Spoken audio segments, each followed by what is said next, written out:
Pro League Cup. Alors on n'en a pas beaucoup parlé, Xavier, il faut bien l'avouer, et pourtant elle a une importance capitale. Oui, capitale, parce qu'il y a une belle récompense à la clé, je te laisserai en parler un peu plus tard, mais c'est vrai que c'est une compétition un peu plus amateur comparée à l'E-Pro League où c'était vraiment des joueurs professionnels.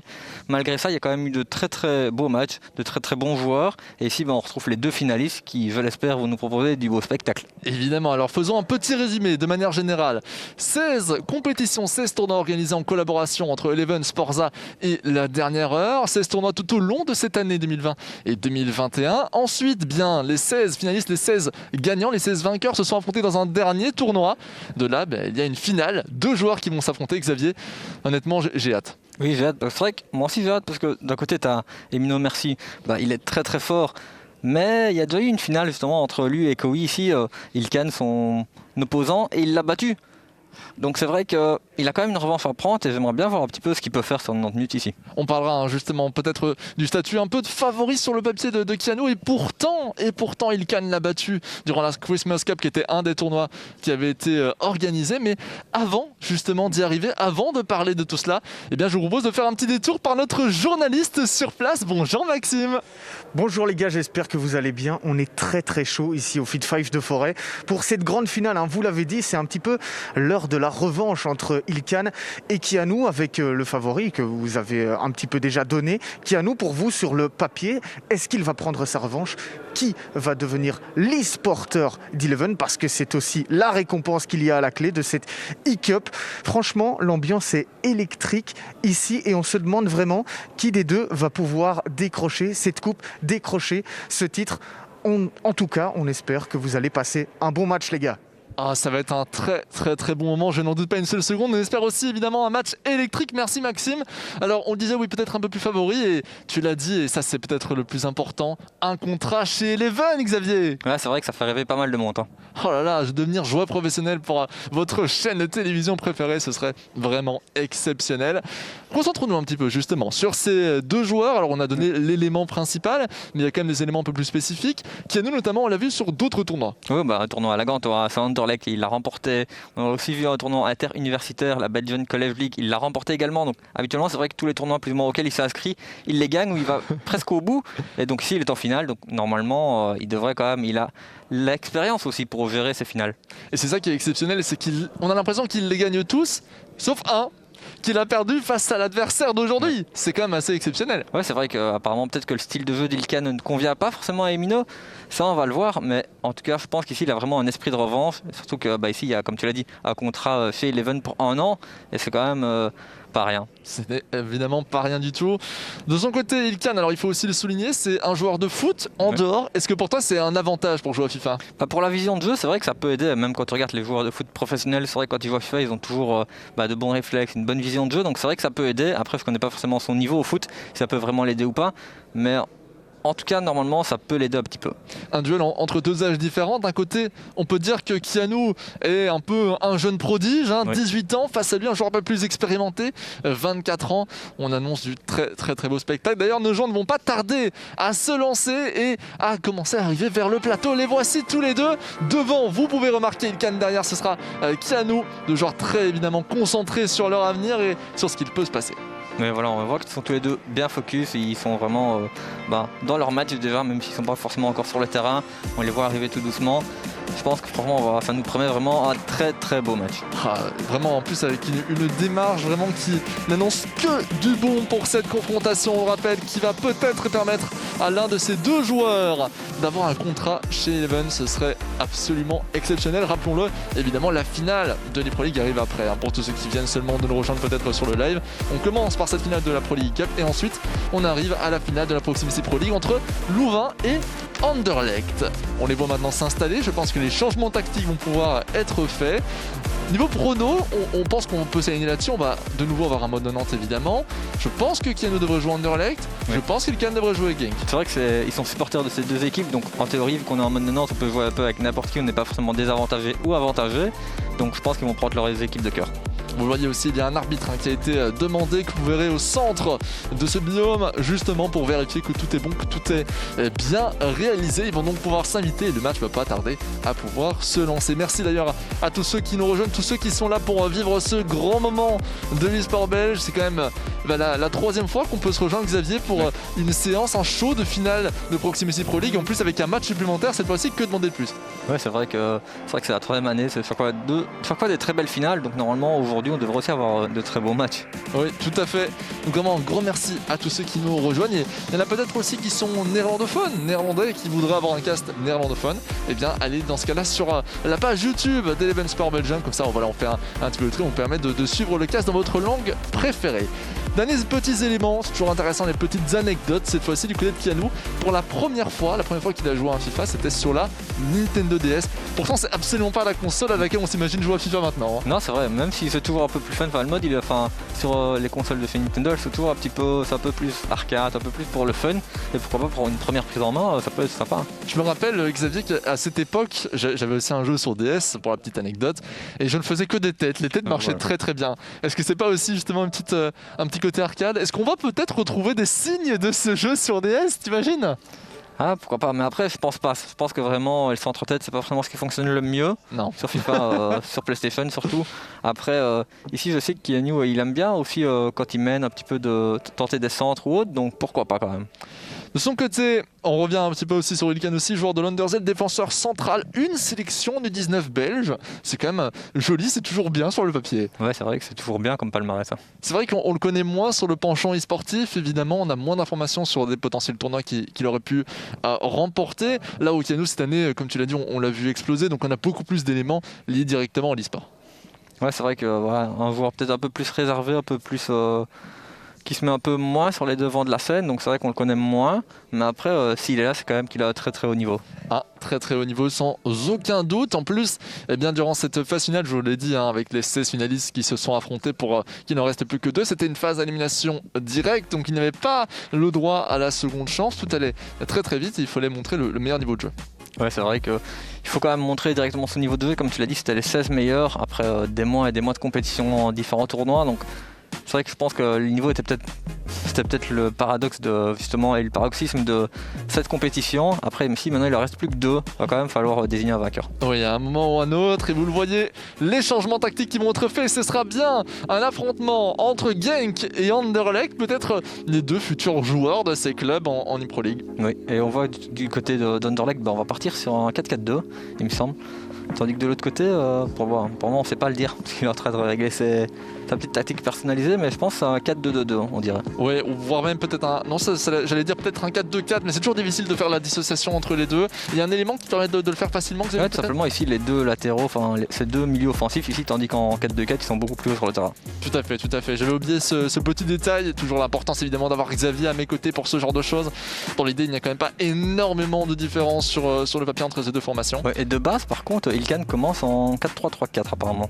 C'est assez étonnant. Ça, c'est rare. Ça peut peut-être surprendre et ça peut peut-être mettre en difficulté Kianou. Cam, évidemment, milieu offensif. Oui. Rappelons-le, pour ceux qui ne s'y connaissent pas trop en FIFA, n'hésitons pas à le faire. Formation plutôt offensive, même très offensive, non? Donc pourquoi pas, après, s'il arrive à mettre le premier but et puis après à bien gérer en défense, ça peut être une solution assez sympa. Donc on voit qu'ils ajustent leur plan de jeu très clairement. Donc là, en version complète, on restera sur ce 4-3-3 milieu offensif. On a prévu l'autre formation pour un côté plus défensif. Vous voyez également que les pseudos sont indiqués au-dessus, que oui, correspondra à Ilkan et Emilio Merci évidemment à Kianou. Comme ça, vous ne vous faites pas avoir. Le match, je vous l'ai dit, va bientôt démarrer. D'ailleurs, j'ai une petite question pour toi. On sait que, d'un côté, Zachary Ventato, joueur d'Anderlecht, va affronter Louvain durant cette prochaine finale. Oui. On peut se dire aussi que si Anderlecht l'emporte ici, est-ce que ça va donner un petit regain de courage d'un côté à Zach? C'est vrai qu'il aura peut-être encore plus à cœur de peut-être faire dire le doublé. Ah, pourquoi pas? Et peut-être que en la présence d'Emilio Merci, sachant que c'est un fan et qu'il est très jeune, on a peut-être la future relève de Zakaria. Ah, c'est possible également. Après, on va peut-être pas trop s'avancer non plus à ce niveau-là. Non, parce que je pense pas que c'est pour tout de suite finalement la retraite de Zakaria, surtout au vu de la performance qu'il a pu proposer durant cette année de compétition. Mais ça, évidemment, on aura toute l'occasion d'y revenir plus tard et on avait déjà parlé d'ailleurs au début de ce live. Bien voici, je pense qu'on a fait pratiquement le tour des éléments que l'on possède sur ces différents joueurs. Maintenant, il ne me reste plus qu'une seule chose à dire, c'est qu'on veut voir cette confrontation. J'ai peut-être une petite question pour toi, Xavier, toi qui as déjà pu voir le jeu de Mino Merci durant la Belgian College League, tu en as parlé. Est-ce qu'il y a des éléments, des indices que tu pourrais déjà nous donner?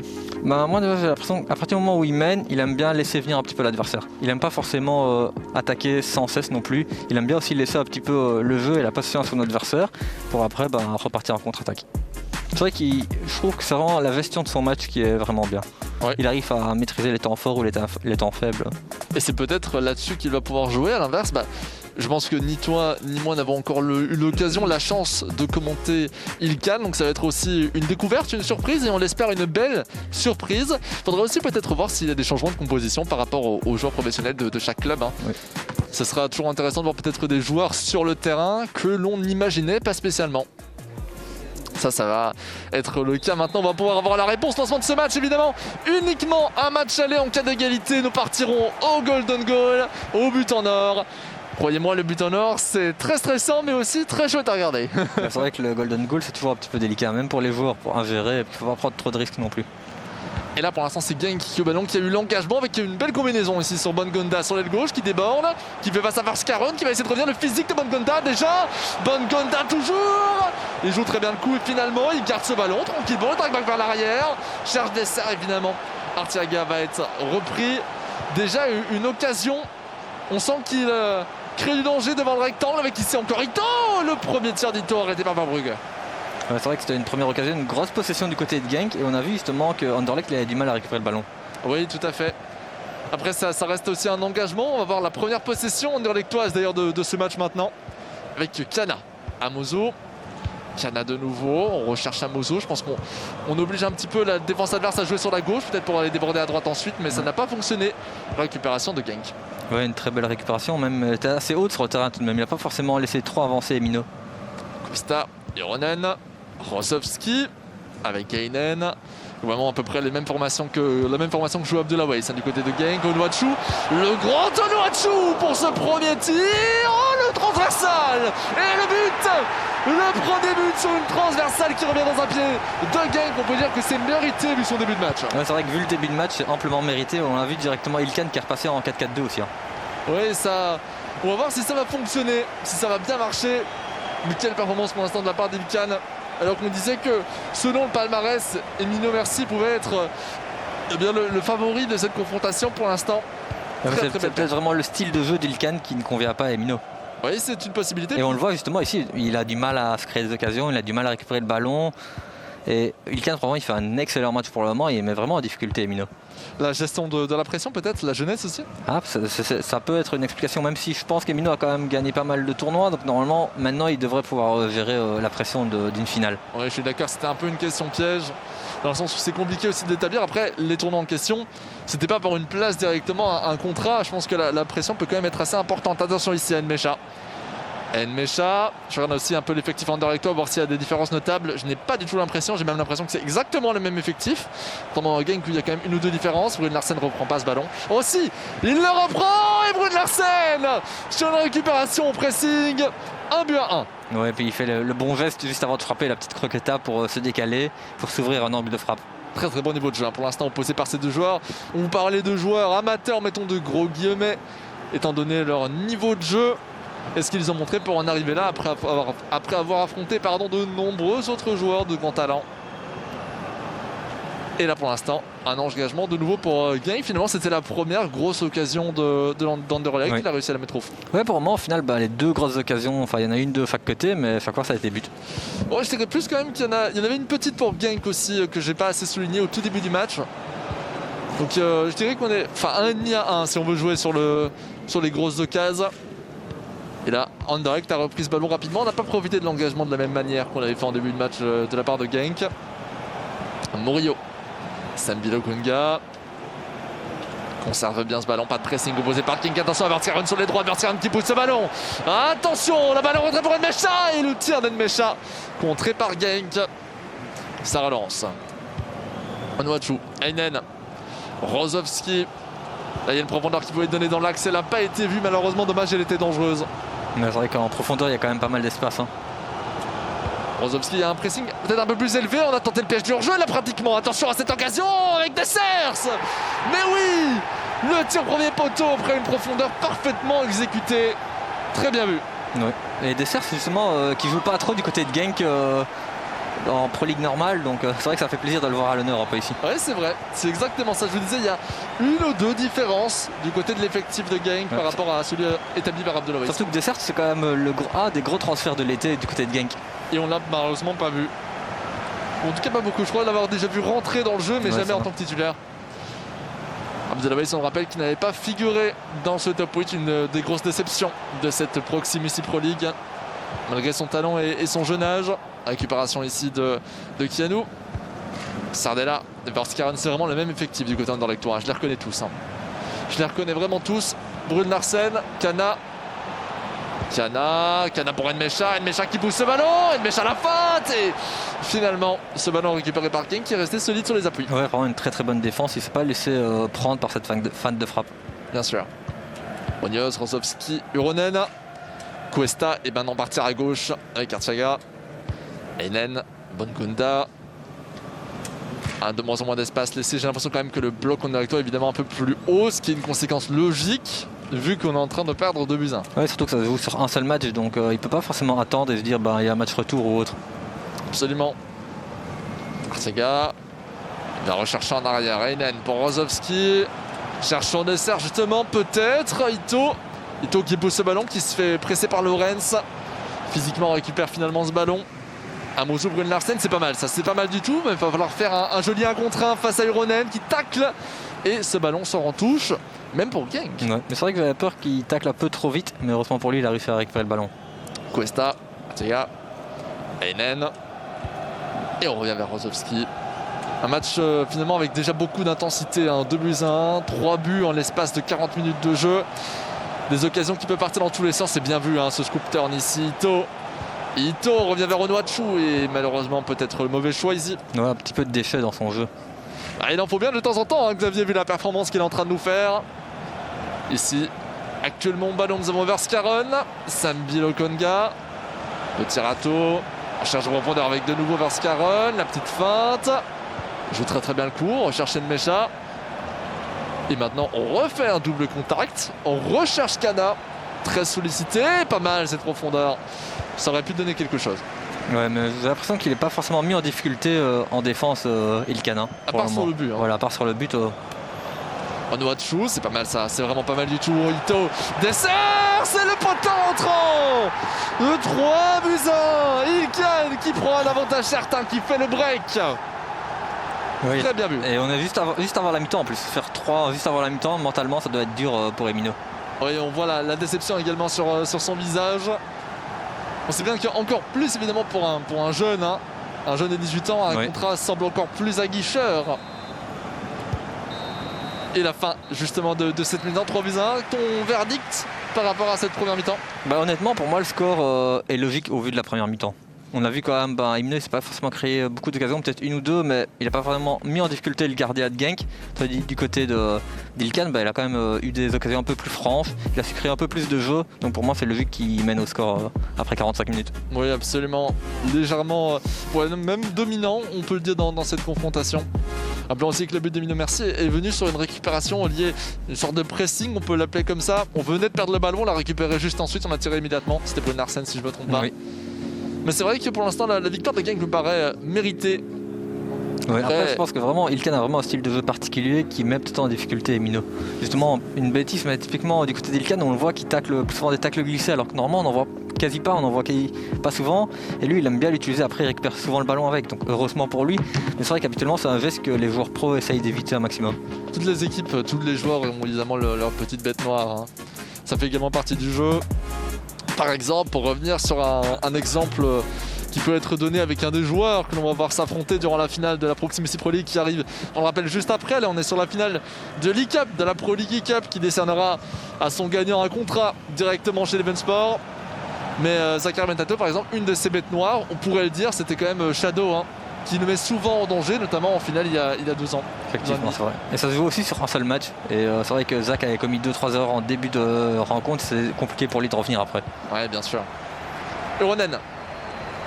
Peronen, Einen, Bongonda, Onuachu. De nouveau Bongonda, on fait bien tourner ici. Oh, pas mal. Oh, c'est même très bien joué ici. C'est passe à Bongonda qui trouve très très bien les buts. Et oui, mesdames et messieurs, 4 buts 1. Genk prend maintenant 3 buts d'avance. Et ça va commencer à se compliquer. Je pense pas que du côté d'Anderlecht on va réussir à revenir au score. Maintenant ça commence à être très très dur. Oui, surtout que... surtout au vu de ce qu'il nous a montré lors des 45 premières minutes. Pardon. Après je pense que toujours vraiment sur ce 2-1, à partir du 2-1 il a essayé de jouer un jeu qui était beaucoup plus agressif, plus offensif. Et ça a évidemment entraîné des conséquences directes sur le positionnement de sa défense. Sambi Lokonga. Amuzu, on revient en retrait. Ce n'est pas terminé, hein, c'est pas en 3 buts d'écart, c'est remontable. On a déjà vu bien pire, y compris dans cette Proximus Pro League. Laissez-moi vous rappeler l'instant Rego, dont on a si souvent parlé. Le joueur de Moucron, l'ex-joueur de Moucron malheureusement d'ailleurs, qui a quitté le club. Brune Larsen, oh, un petit peu de contre favorable, ça peut faire la différence. Et on a tenté de tricoter dans ce rectangle sans succès. Ouais, défensivement on est très très bien regroupé du côté de Genk. Ito. Ce petit râteau passe, ça a été... Le joueur n'était pas encore assez parti pour la profondeur. Enmecha, Brune Larsen, c'est pas mal, il passe presque en petit pont. Le bridge qui avait été quasiment tenté de manière un peu sans faire exprès, on peut le dire. Onuachu ici n'est pas parvenu à récupérer ce ballon. Ouais, pour le moment, tout doucement, de plus en plus on se dirige justement, comme on le disait, une victoire de Genk. Oui, sauf un but ici peut-être à la 60e, mais non. Encore une fois, défensivement, c'est très solide. Hein. Ouais, le dernier veste du côté des Minots, il est un petit peu manquant. Il y a un peu trop de défauts justement dans la finition. Ouais, c'est toujours complexe. Est-ce que c'est justement Emino qui ne joue pas assez bien offensivement? Est-ce que c'est l'inverse peut-être? Justement, que ce serait Ilkan qui joue extrêmement bien défensivement, qui arrive à l'anticiper. Et là, ça sent le but, ça. Mais oui, ça sent le but. Première étape éventuelle de la remontée pour Anderlecht, pour Emino Merci, pour Kianou. Rappelons que ce n'est pas le joueur d'Anderlecht, aussi bien qu'Ilkan n'est pas le joueur de Genk, ce sont simplement leurs clubs favoris qu'ils ont choisi dans ce mode de Nantes. Après on va voir tout doucement s'il va vouloir gérer le score ou pas. Parce que c'est vrai qu'on est quand même loin de la fin du match, mais on n'est pas si loin que ça non plus. Et quand même, tu as 2 goals d'avance. Après ce match-là, normalement ça doit se finir. Donc je ne sais pas si personnellement j'essaierai de ne pas prendre trop de risques. Attention ici à cette belle passe en retrait, c'est pas mal et on sent quand même qu'il y a de plus en plus de pression qui sont mises sur les cages de Genk. Il va falloir faire malgré tout attention, début d'écart remontable en 20 minutes. Je vous le dis, c'est tout à fait possible, c'est déjà arrivé même. Mais justement, on le voit ici, Genk qui joue plus bas qu'en première période et c'est ça aussi qui permet à Anderlecht de se créer plus d'occasions. Pour l'instant, est-ce que c'est vraiment le choix pertinent finalement? Est-ce qu'on n'aurait pas dû essayer d'encore enfoncer une couche? Peut-être, ça aurait peut-être été plus judicieux. Après, on aura la réponse dans une vingtaine de minutes. Oui, bien sûr. Verskaren en retrait vers Kana. Il ne peut pas redonner vers Verskaren qui était parti en profondeur malgré tout. Attention à Enmecha. C'était peut-être l'occasion de changer la dynamique de cette partie. Brune Larsen, et non, là, il ne parvient pas à effacer le défenseur de Genk. Mais c'est le jour de face où de temps en temps il y a quand même penalty, mais heureusement il n'y en a pas. Ah là je pense qu'on était sur le fait de match, hein, Xavier. Oui. On était vraiment sur le fait de match. Bongonda se retourne une deuxième fois, recherche l'appui d'Ito. De nouveau vers Bongonda et le tacle, c'était pas mal réalisé de la part d'Anderlecht. On pousse un petit peu ce ballon, on revient en arrière. Techniquement c'est très très bien joué, hein. Il gagne énormément de temps grâce à cette combinaison. Onuachu pour dessert, c'est pas mal, il va pouvoir tirer.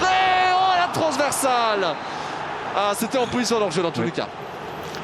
S'il n'était pas hors-jeu, j'allais dire c'est peut-être une grosse occasion ratée des deux côtés. Ça s'équilibrera un petit peu. Ouais, d'un côté, même avec le hors-jeu, hein, il n'était pas évident non plus. Je ne l'avais pas vu. Ah là, la profondeur. Attention, Brune Larsen. Un contre un de Brune Larsen et la feinte qui ne sera pas suffisante pour éviter le tacle du Ronen. Ronen qui revient à la charge peut-être maintenant. On concentre ce ballon du côté Anderlecht. La passe qui était peut-être trop rapidement exécutée. Oui. Et on a encore vu quand même un beau tacle du côté de Genk. Un tacle glissé qu'on voit pas si souvent que ça. Hein. C'est vrai. C'est souvent dangereux, donc on a tendance à l'éviter.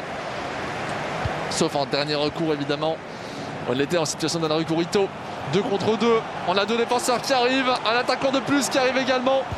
La profondeur, malheureusement, ne sera pas donnée au bon moment. Il aurait peut-être dû essayer de centrer justement avant de s'arrêter pour revenir en arrière. Munoz, Rozovski. Heinen, ça sent la victoire. Mesdames et messieurs, ça sent la victoire pour Ilkan. Ito, il peut encore donner une dernière passe, il tente de tirer. Un choix finalement qui est contré par le gardien de but Anderlecht-Tois. Ngonda. Oh là là là là, techniquement c'est parfait, hein. C'est vraiment magnifique. On reste, on conserve la balle sur l'aile gauche, on gagne du temps, on centre en profondeur et c'est splendide. C'est vraiment splendide, mesdames et messieurs. C'est magnifique. Ouais. Très belle occasion proposée par Genk. Ouais, et un triplé pour Dessers. Ben voilà, peut-être que c'est là la solution. Abdoulaye aurait dû le faire jouer. Ah, peut-être. Ah, quelle belle victoire qui s'annonce pour Ilkan, qui va aller chercher cette grande victoire dans cette compétition qui est la Pro League Cup. Et le contrat pour Eleven qui n'est pas terminé. Peut-être que le score va s'alourdir avec cette occasion. Ito. Et finalement non, on revient en arrière avec cette passe pour Nmecha. C'est la balle de 5-3. Revenir à 2 buts d'écart. La petite feinte. On conserve encore le premier poteau et c'est encore une fois splendide. Regardez la patience d'Emilio Merci devant les buts. Ouais, après défensivement on était un petit peu plus laxiste du côté d'Ilkan. Et magnifique. Mesdames et messieurs, nous avons le vainqueur de cette confrontation qui a encore une fois perdu face à celui qui l'avait battu durant la Christmas Cup. C'est bien Ilkan qui l'emporte durant cette Pro League Cup. Ouais, c'est un peu sa bête noire quand même sur FIFA. Quelle performance, hein. Et vraiment, eh bien, je me doute que si on revoit plus souvent Ilkan, même en dehors des tournois dont on a déjà pu entendre parler, notamment autour de cette compétition, je pense qu'il pourrait faire de grosses performances. Mais c'est vrai qu'en tout cas, il nous a montré du très haut niveau. Enfin, on s'y attendait justement. S'il est là, c'est pas pour rien. Mais on était quand même été agréablement surpris par son niveau. Je ne le pensais pas aussi fort. Ah, mais moi non plus. Et je vous disais, on avait un pronostic en se disant éventuellement que Kianou allait l'emporter parce qu'on avait tout son palmarès. Oui. Tu l'avais déjà vu jouer. Ilkan arrivait avec un élément peut-être un peu plus surprenant. Oui. Et finalement, ce pronostic est déjoué et de la plus belle des manières d'ailleurs. Oui, clairement. De toute façon, il a entièrement mérité sa victoire. Au vu du match, au vu du niveau qu'il nous a proposé, des occasions qu'il s'est créées ou autres, du peu d'occasions qu'il a laissé à Emino, pour moi c'est une victoire méritée pour lui. C'est impressionnant et un score très gros, hein. Évidemment c'était très chouette de vivre tout cela et d'ailleurs qui dit fin de match dit également interview Maxime. Et oui, je suis avec Kianou qui malheureusement n'a pas su remporter son match face à Ilkan, n'a pas eu sa revanche. Een beetje teleurgesteld? Ja, zeker teleurgesteld. Het was een lang toernooi met heel veel goede deelnemers ook. En als je dan in die finale staat, dan wil je die ook graag winnen. En dat is vandaag helaas niet gebeurd. Dus ja, toch wel spijtig. Wat was de verschil tussen jou en Ilkan vandaag? Ik denk dat ik vrij vroeg op achterstand al kom. Dat is niet altijd ideaal natuurlijk. En dan kom ik wel terug, maar dan scoort hij wel ook snel terug. Dus mijn tegenstander was aanvallend heel sterk vandaag. En ja, ik denk dat ik gewoon verdedigend vandaag niet al te sterk was. Je bent stil jong. Is het een droom van jou om een echt e-sporter te komen? Ja, zeker. Ik zou heel graag ook bijvoorbeeld in de e-Pro League spelen. Dat is wel echt iets dat ik graag zou willen.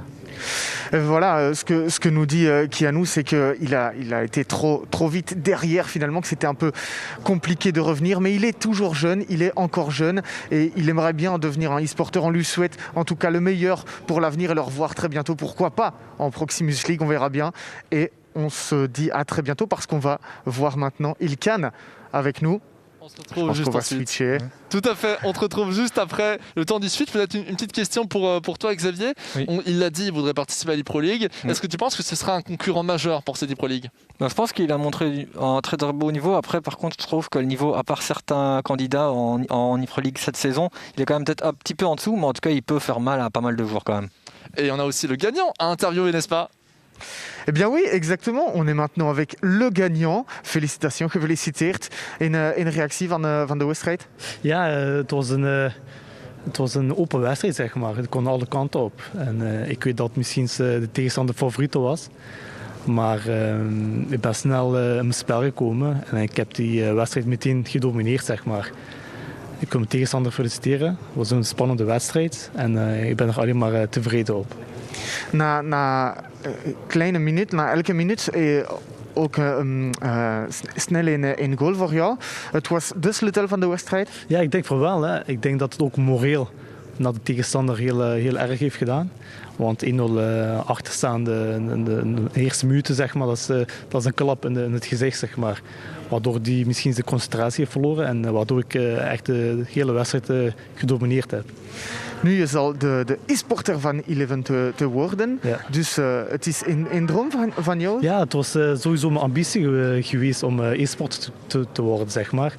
En als ik dat kan combineren met mijn voetbal, dan ben ik alleen maar tevreden op. Merci Ilkan et félicitations. Voilà ce qu'il nous dit, c'est que la différence finalement, c'est qu'il a marqué très rapidement dans cette rencontre et il dit quand même félicitations au jeune adversaire qui lui a posé des difficultés dans cette rencontre. C'était un match très ouvert et maintenant c'est un rêve qui se réalise pour lui de devenir le e-sporter de Eleven. Voilà les gars, je vous laisse la dernière réaction finalement. Merci Maxime pour ces interviews et ce qu'on peut noter, tu l'as dit, c'est vraiment ce fair play des deux côtés en réalité. Non, c'est vrai que les deux joueurs, ils félicitent justement leurs concurrents. C'est vrai que c'était un bon match, même dans l'attitude pendant le match, après autre, on a vraiment vu deux joueurs fair play qui étaient quand même heureux de là. Évidemment, il y en a un qui est un peu plus heureux que l'autre maintenant à la fin du match, mais de manière générale, c'est quand même des attitudes correctes des deux côtés. Oui, ça c'est vraiment impressionnant, c'est le genre de valeur évidemment qu'on a aussi envie de prôner durant cette Proximity Pro League.